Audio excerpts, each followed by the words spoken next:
Alrighty, ladies and gentlemen, this is Richard Reviews Children's Books. I am Richard, and I have a little cat hair on me, and today I am reviewing for you UFOs by Judith Herbst. H-E-R-B-S-T. Herbst. Yes, well, sorry, Judith, for butchering your name. I'm very sorry I do that.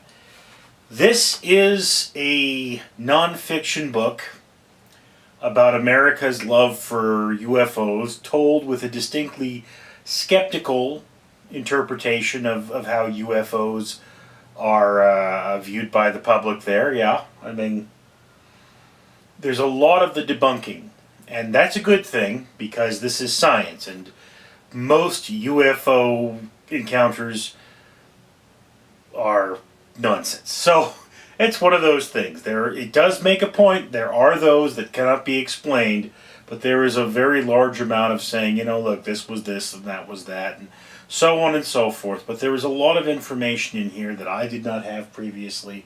This is an excellent book for those of you who want to learn more about UFOs and have a greater understanding of them.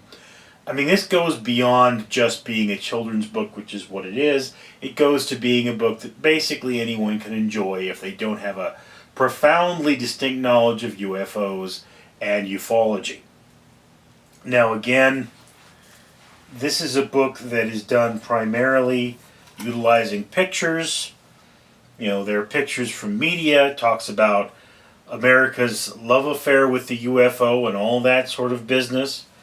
So there's not a lot of illustration. You've got things like Orson Welles and so on and so forth, and it goes out there and talks about the scientists who looked at Mars and so on and so forth.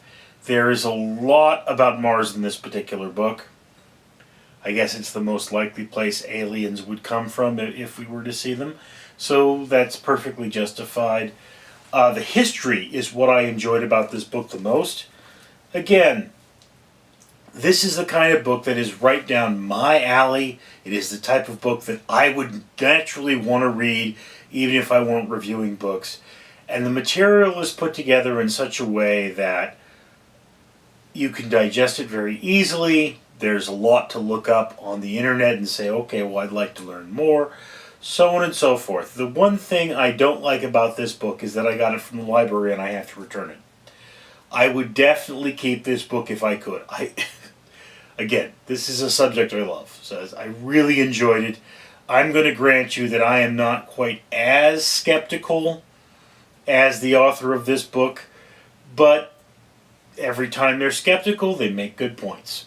In any case, that is just my opinion. I'd love to hear yours down in the comments below. I am Richard Leland Neal.